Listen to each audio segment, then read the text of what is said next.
No niin, seuraava vieras on meidän uusi päävalmentaja. Mä teen tämän esittelyn myöskin englanniksi. Hi. Okay, thank you. No, it's yours. So the next speaker is Peter Mueller. He's the new head coach for the Finnish speed skating team. He started working with us 1st of April this year. Peter is Olympic champion from 1976, 1,000 meter. That's Last year. That's a long time ago. And he's been coaching in many countries, many athletes. And I just asked him that how many world championships or Olympic medals your athletes has won. And he said that I'm not quite sure, something between 50 and 100. So he has done big job with a lot of different athletes. So Peter, welcome. Thank you.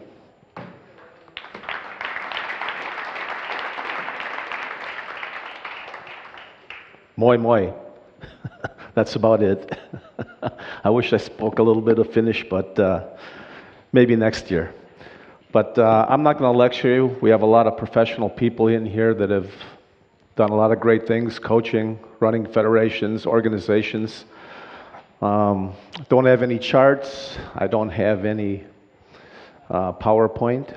I'm just going to tell you my philosophy on winning and what it takes, I think, in my professional life and my private life. And winning's not a quote from a very famous American football coach. This kind of football, not this kind. But Vince Lombardi, he was a coach of the Green Bay Packers in the late 50s and early 60s. And he said, winning isn't everything, it's the only thing, end quote. Winning is not everything, it's the only thing. So in top sport and in life, I think it's something that I've followed my entire life. That's a philosophy that I really adhere to. The gentleman's name, Vince Lombardi. I don't know if you watched the Super Bowl or not, but his team, he came to Green Bay, Wisconsin in the late 50s. And they hadn't won a game in 2 years. And the next season, they were runner-up at the World Championships, and then they won 6 straight world titles from 61 until 66. The first 2 Super Bowls, Super Bowl 1 and 2, he won. And I think if you watch any American football, the trophy is named after him. It's called the Lombardi Trophy. And this man had passion, and that's what I believe in. I think when I coach and in my life, passion is the most important thing, I think, for all you young coaches to have. I think, speaking for myself, I love what I do. I love my work.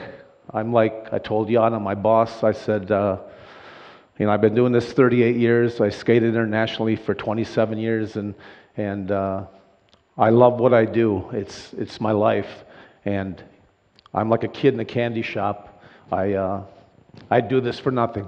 I just and I think that's how you have to look at your work. I haven't worked a day in my life, but and then you have to. I'm tough on my athletes. We have a very hard training program. I think if you want to be successful at any top sport, if you want to win, number one, you have to have that passion, that desire, and number two, as a coach and as an athlete, when I was training myself, I worked very hard. If you don't put in the work, the hours, then you have this much chance of being successful. If you do all the work and you have a little bit of talent, you have maybe this much chance of being successful, in the world level right now. It's not sport, it's a business, and that's how you have to look at it. Lombardi, going back to him, he said he loved his players, he loved his family, and he loved the church. Those were the first 3 most important things in life.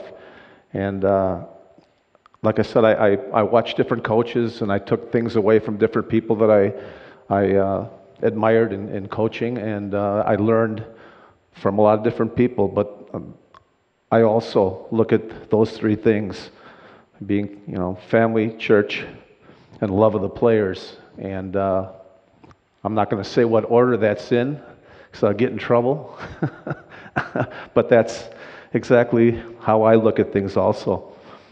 I have to say I've had a wonderful life, and I would not change anything, nothing in my life.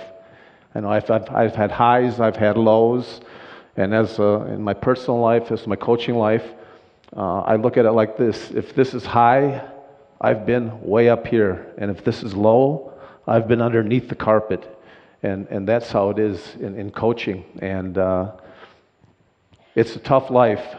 And when we've had success at the Olympics, I've had so many people win lots of medals that I've coached. I was fortunate a long time ago to have won a medal myself, and that's an extreme high. I've had teams that underachieved, and I was at my lowest point in my life, but that motivated me to work harder, look at my program and see what I did right and see what I did wrong, and to make changes.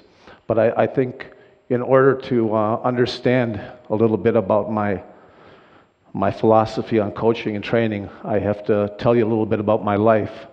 And I'm the son of immigrant parents that were in Germany. My mother and father both survived the Second World War. My mother was 10 years old when the war started, and she lived in a place called Breslau. When the war ended, she was 15 years old. She survived the siege at Breslau. The Russians surrounded that town. They were under siege for the last month and a half of the war. There was nothing left of the city.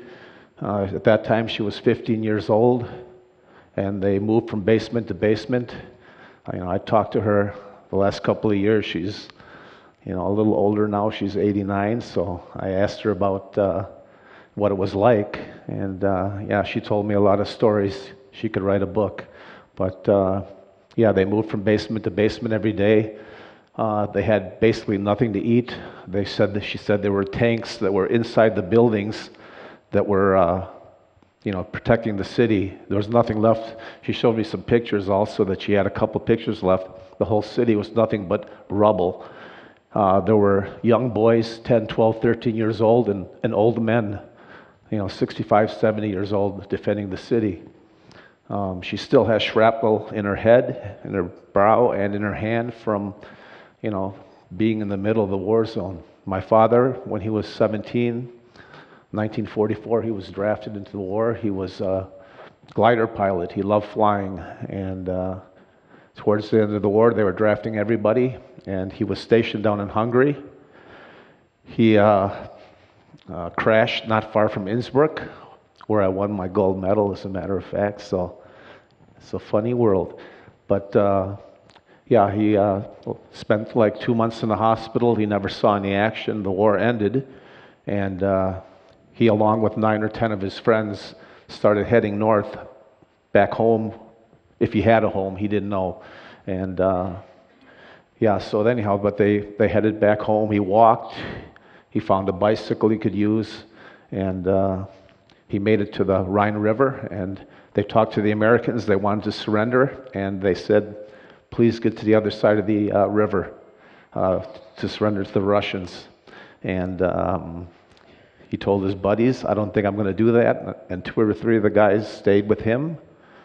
The other gentlemen went across the river, and they never saw them again. So they hid in barns and ate whatever they could, rotten potatoes, whatever, and finally made it back to Breslau.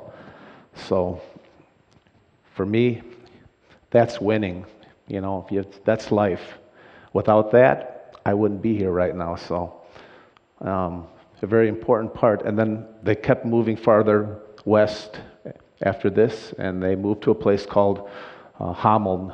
I don't know if you ever heard of the Pied Piper of Hameln, not far from Hanover. And they lived there for about 4 years, taking different odd jobs, my father, my grandfather. And one day, my grandmother came to the table and said, we're going to America. And they said, what are you talking about? And she had written the president, which was, he I'm sure did not receive the letter, but They had a letter from the displaced persons, and they 3 months later boarded a boat and went to New York. They spoke no English. They had no money. It was 3 other families and themselves. They each had $5 pinned to their inside of their little jacket. And they ended up at Ellis Island. They got processed, and they were given a train ticket to any place they wanted to go in America. And they met other people in the harbor there, and they said, Madison, Wisconsin is a very nice place to go. So they ended up getting on the train, going to Madison, and the church met them at the train station and got them a place to stay. And they started to learn English. They got my dad a job in a car garage. And that's how it started. We had very little money, but I can only remember good things as a child growing up. I had great memories. We had a little lagoon not far from our house, a little ice rink, and we had very strong winters, a lot like here in Finland. So I was probably 2.5 years old, and we had enough money, I guess, to get a pair of skates for everybody in the family. My sister was already 6 years old when she came to America. And so we started skating every night after my dad came home from work. He took us to the ice rink, and we skated for 3-4 hours every day. I can remember coming home, he'd put me in the sink because my feet were frozen, and I'd cry, and I'd go back every day and do it again. I was probably 4 years old, and I was using my sister's hand-me-down winter suit. And, that's a girl's outfit. It was like checkered and red and white and like not very attractive. But we played this game called pom-pom, and nobody could ever catch me. So some of the guys said to my sister, what's your sister's name? So she said, that's Matilda. So I was Matilda from that point on. But I was probably 5 or 6 years old, and I was contacted by the speed skating club in Madison. They had, I think, 3 members. So I joined the club, and I started racing locally, and then statewide, and then nationally. And that's how my skating career, began. But I can remember probably being 6 or 7 years old, watching the winter or the Summer Olympics on TV, and my dad was smoking at that time and sitting in his favorite chair. And I said to him when I watched the American win the 100 meters and they played the national anthem, and I said to my father, like under my breath, I said, I'm going to win a gold medal. And I got no response. And so I said a little bit louder, I'm going to win a gold medal. And he said, okay, son, you do that, with his German accent. But I knew, like when I was a very young child, that I was going to win an Olympic medal. And, that's the dream that I had. And I think that's so important for all your athletes to know. It's attitude, it's belief. Of course, it's hard work, a little bit of luck, but, you have to have that dream. You start out, Petter Northug or whoever, they're all young kids with a dream. And when you have young athletes, you have to take them serious. When you have a person like that, I think those kind of people are special. As I got a little older, I started winning like all the competitions. I was very talented, and I skated very good technically, but I was very small for my age. And my dad was my coach, and he was very tough on me. I can remember I was probably 12 years old. He took me to a competition. We'd leave every Friday night, and then we would skate on Saturday and Sunday. Then we would come back on Sunday night. My grandma would have food waiting for us, and we'd travel anywhere from 600 to 1,000 kilometers every weekend. My dad had like a little combi station wagon. We put the mattress in the back, and my sister and I would sleep on the trips out. and then we stayed in hotels, and then we would drive back. And it was the national championships in Minneapolis. And like I said, I was probably 12 or 13 years old then, and I skated very bad the first day. So my dad told me after the race, he said, you can either come back with me tonight, or you can find your own way home. So I decided to find my own way home. So, yeah, and that's how it was. It was tough love. I had a love-hate relationship with my father, I guess, when I was growing up. But when I got a little older and I look back at it, it was something that I needed, or I would have ended up on the street corner smoking. In those days, I didn't get asked many questions. If you did something wrong, you got a good slap across the face. I mean, that's the way it was in those days, and it was totally wrong, but that was the old German upbringing that I had. When we got back from that competition, my father told me, he would support me, but not unless I did something different, that I could compete at a high level again. So at the age of probably 12 and a half, I started my own training regimen. I started running before school, 4 or 5 kilometers at 6 in the morning. I started lifting weights. I didn't know what I was doing, but I started doing something.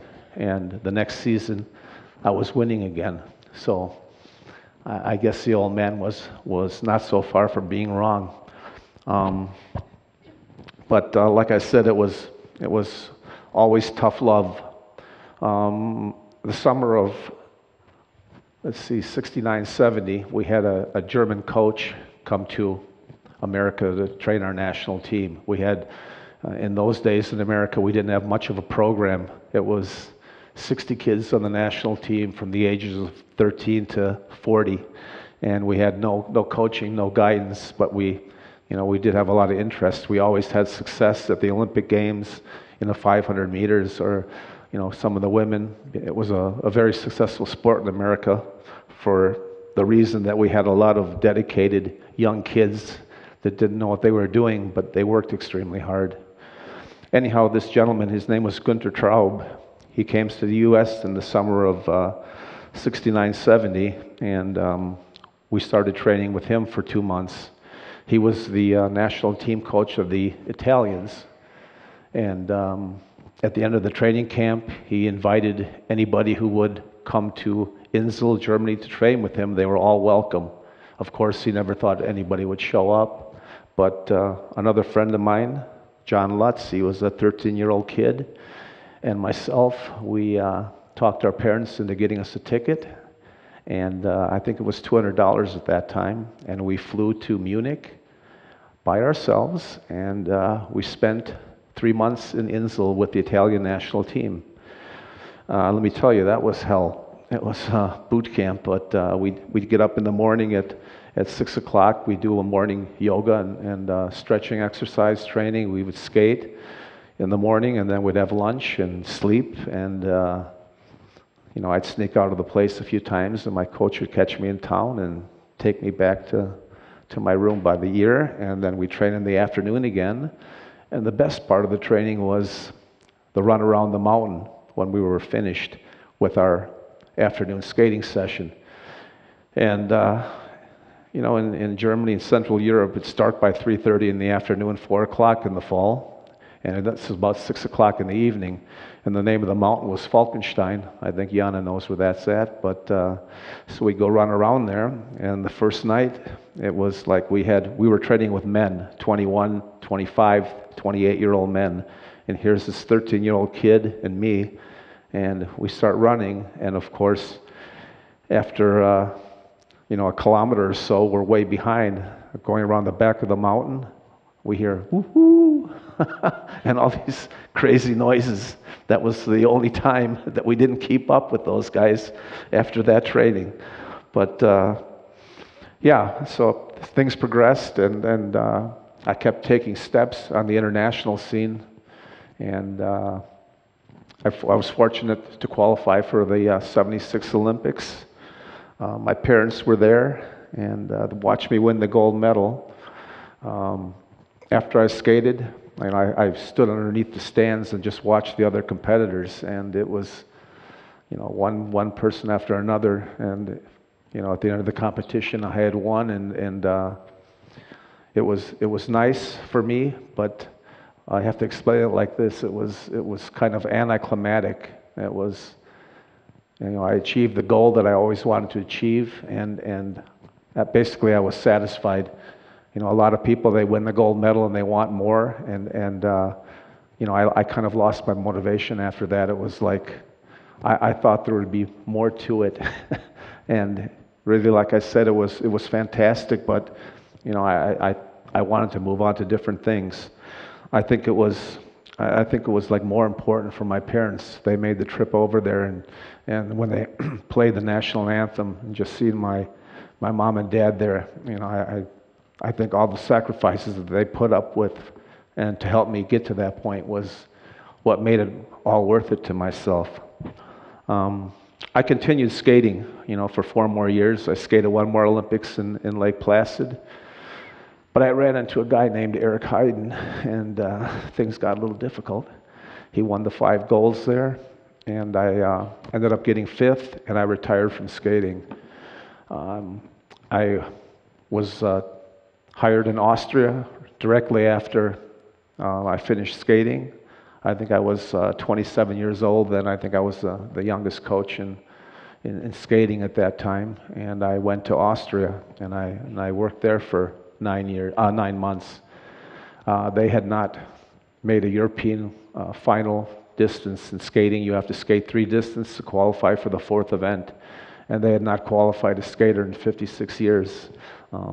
I spoke with the Germans before I went to Austria, and I didn't have my correct coaching papers to work in Germany, so the Austrians hired me. So I had set one goal, that we would beat the Germans and we would be in the final. And as it turned out, we had made the final for the first time in 50-some years, and there were no Germans ahead of us. So that made it all worth it. I coached in Austria for 1 year, and then I was asked to come back to America, and I came back to America. I started coaching there. I had, young skaters, Bonnie Blair, Dan Jansen. They were all juniors at that time. And I just started moving all around the world. I started getting offers from other countries, and I worked at different federations, large, small. I was in Holland, I was in Norway, I was in the US, Germany, Austria, France, Hungary, and now I'm in Finland. and I've worked with so many different federations.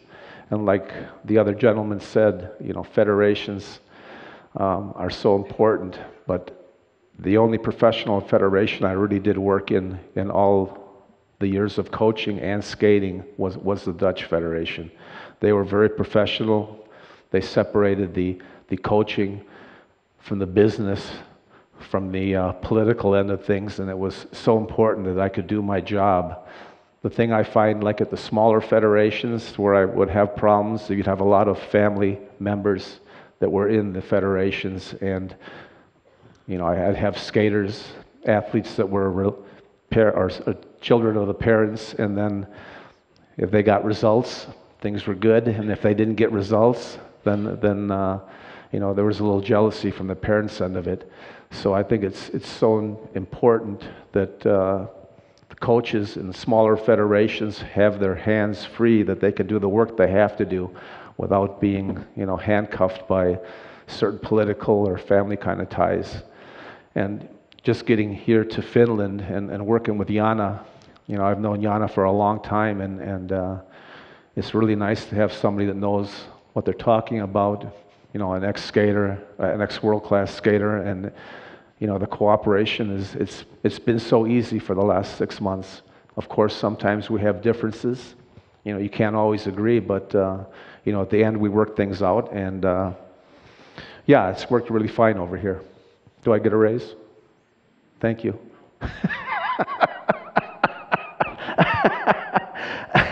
But when I worked at all these federations, my attitude when I went to work every day was, especially in Holland and Norway, those are the 2 biggest federations, 2 most powerful teams traditionally in speed skating, that I was going to war every day. And it was a war. And, if I let my guard down once, bad things happened to me. I had to go to work thinking that I had 300 people that wanted my job. And that's the way I approached every day of my life, basically, for the last 38 years. And it was interesting. But I also had a very large commercial team in Holland, the biggest in the world. And I let my guard down once, and I got fired. Let my guard down twice, I got fired. But like I always say, if you're a good coach, you have to get fired 3 times. So I guess I have 1 to go. Wasn't for results, so different things. But my athletes are basically an extension of myself. I can't compete anymore. So it's when they don't skate well, it's like it hurts me, I think, more than it hurts them. It's preparation, hard work every day, and like I said, when things don't go well, it's worse for me than when I did not succeed myself. And when they skate well, it's like better than when I won my gold medal. I'd like to share a little story with you about Dan Jansen. And another thing that's very important is you can never give up. I'd rather have an athlete that has very little talent, that works very hard every day. I had a guy in Norway, Eystein Groden.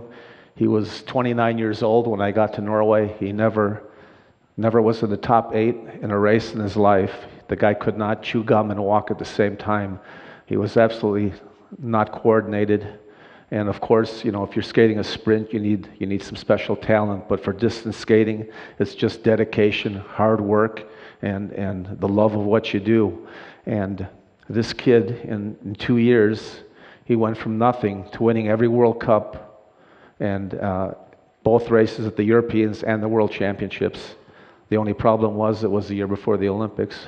And the next year they caught up to us and beat the gentleman. But it's like I said, you have to work so hard every day. It's a business.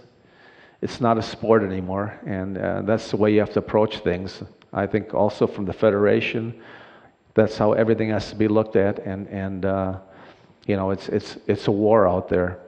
And the thing is, you have to pick your battles that you want to win. You're going to lose a lot more than you win, but you want to win the big battles, the World Championships, the Europeans, the Olympics. Those are all the special ones.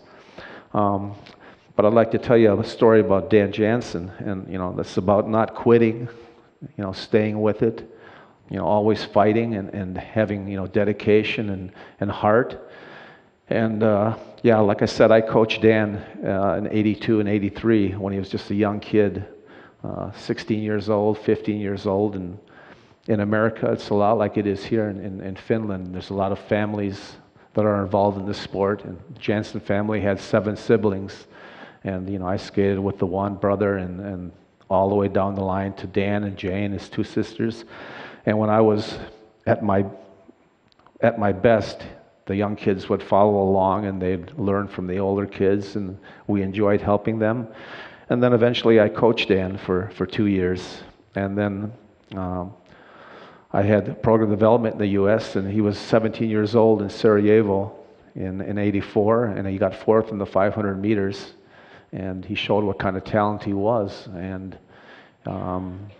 people had big plans for him. He had big plans for himself to win, a gold medal or 2 in the next Olympics in Calgary. And he went to Calgary. And the week before the games, we had the World Championships in Milwaukee, and he won the World Championships. And we moved on to Calgary. I was not coaching him at the time.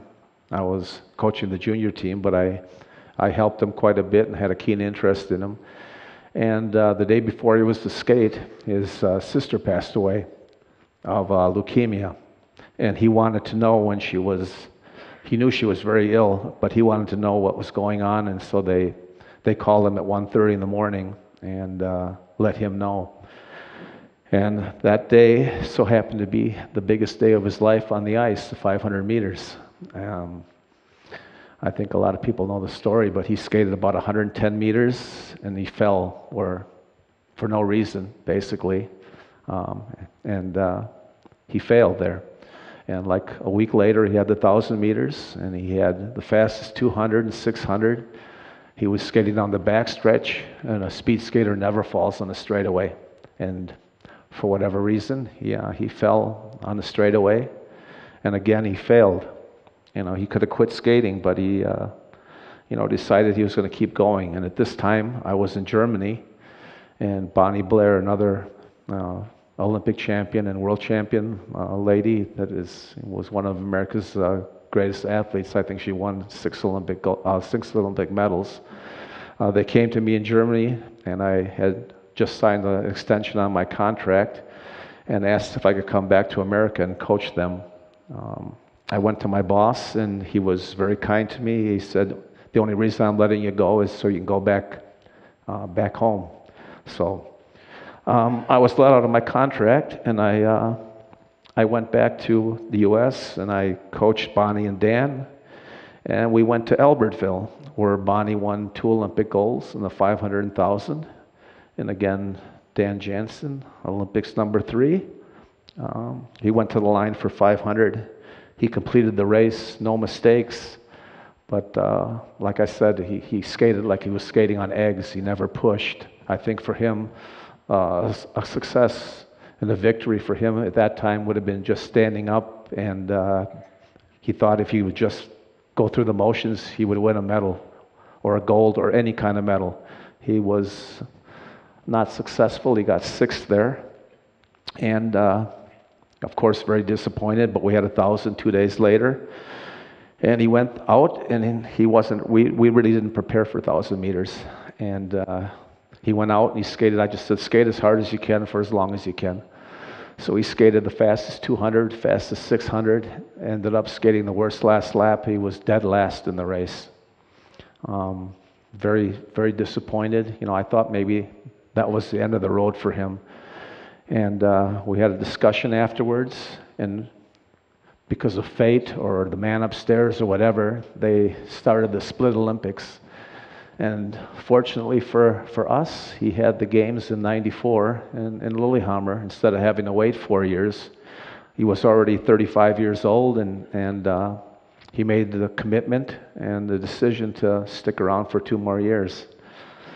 I said, that's great, but I said, we have to change our training. We have to train now for 1,000 meters. I said, you can make a mistake in the 500 and you're finished. I said, if you make a mistake in the 1,000, if you're fit, you can still skate a good race.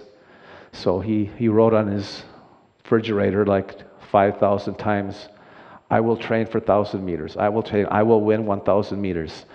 And so he dedicated 2 more years to Lillehammer. We got to Lillehammer and we prepared there, and he was in really good shape. And he went to the start for 500 meters. He skated a really good 350, and in the middle of the last corner, again, for whatever reason, I don't know, he made a huge mistake. I don't think he got in the top 12, failed again. He went to the backstretch, and there was never forget it, there was a little chair sitting there, and he sat down in the chair, and I have to come up with something to tell him in like 30 seconds. How to keep him motivated for the 1,000 coming up in like 4 days. And I just went over to him, and he had his head down. He was shaking his head, and he just started saying, I quit. I quit. So I told him, I gave him a hug, and I sent him home, and I said, I don't want to see you at the rink for 2 days. I said, go home and enjoy your wife and your daughter that were there with him and his family. So then 2 days later, he did not quit, obviously. He was back. And anyhow, we warmed up for the 1,000. And when I watched him warm up, I said, You know, he had no contact with the ice. It was like the worst warm-up I've ever seen from him. You know, some people are very good at the Olympics. You have special competitors that just love the Olympics. Like Bonnie Blair, she could be in the worst form of anybody I ever coached, and as soon as she was at the Olympics, you knew she'd succeed. She had that special Olympic feeling. And Dan Jansen was one of the guys that he just basically, you know, he was afraid to compete at the Olympics. He skated world records the week before, won world championships, and as soon as the gun went off at the Olympics, he was totally lost. So anyhow, he warmed up, and it was like terrible. So I took him off the ice, and we went into the weight room, warm-up room, and the little dungeon underneath the rink in Lillehammer there, and I said, I want you to ride the bike now, the stationary, for 45 minutes. I want to do like 5 times 1 minute in between, really hard. A warm-up we've never done before, ever. I just wanted to change everything up. And yeah, he totally trusted me. We had a connection we've had since we were very young kids. And he did that. He went out on the ice, and yeah, the gun went off, and he skated like the fastest 200 out there. And he skated the fastest 600, and he got to the middle of the second to the last corner, and he did one of these things, but he never like lost balance. He kept skating, and it was like the man upstairs like gave him a push, and got through the last corner and skated a world record and won his Olympic gold medal.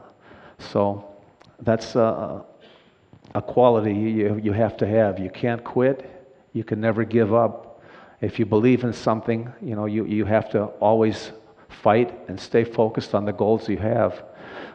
He never skated another race after that. He retired, and now plays a lot of golf.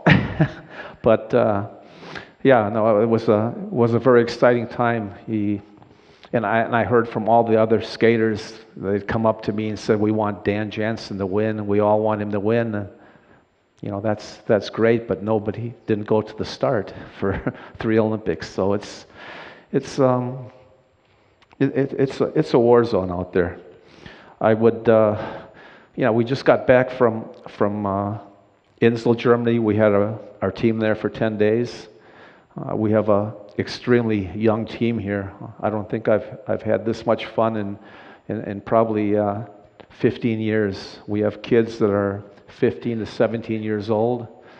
We have one boy that's 27, and the rest are between 15 and 20. But I think we skated 15 or 16 best times last week after 10 days of ice. And yeah, we have some kids that are super talented. And I know, we're going to have some of the best juniors in the world in the next 2 or 3 years, and some of the best seniors in the world in the next 2 or 3 years. I can get to these skaters when they're very young, and we can instill good training habits and good programs. It's something they haven't had in the past, and I think Jan has seen that, and since he's taken over, like I said, we've really put together a really nice team where we do a lot of training together. We have an individual sport, but it's still, you need a super team atmosphere and concept if you want to be successful. They have to help each other every day, and when they go to the line, they're on their own, but without that team concept, nothing happens. And yeah, I'm really looking forward to getting back to Insel. I flew in Saturday afternoon. I was a little ill for a day and flew in today and back to Oslo tomorrow, and then into Germany on Wednesday to get back with the boys. But no, I'm really looking forward to this adventure. I hate to lose. Like I said, winning isn't the only thing. It's everything is the only thing, and it's, like I said, worked well for me, and I look forward to working with Jana, and yeah, I think everybody in this room is so fortunate to have the jobs that we have. It's I don't feel like I've ever gone to work. I feel like every day is just more fun than the next, and yeah, I think that we have to appreciate what we have, and I think we have to work so hard every day at what we have. And there's an old saying in America that says, a bad day fishing is better than a good day at work. And I say, a bad day at the ice rink is better than a good day at work. So thank you very much, and good luck to everybody. Thanks.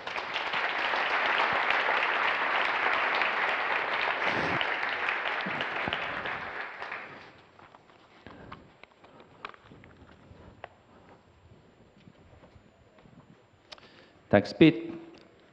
Ja sitten on tähänkin pyydetty yksi kommenttipuheenvuoro, ja pyydän tänne Tuula Puputin, menestynyt jääkiekkomaalivahti, MM- ja olympiamitaleja, ja jatkaa edelleen sitten lajin kehittämistyötä Jääkiekkoliitossa. Ole hyvä, Tumppi. Kiitos Antti, and thanks Peter. I thought I was intimidated a little bit hearing from Antti yesterday that I'm going to be substituting Mika, but your stories and the people you coach and the medals you have, very impressive. Thanks for having me here. I'm happy that Janne has gotten you here. Thanks.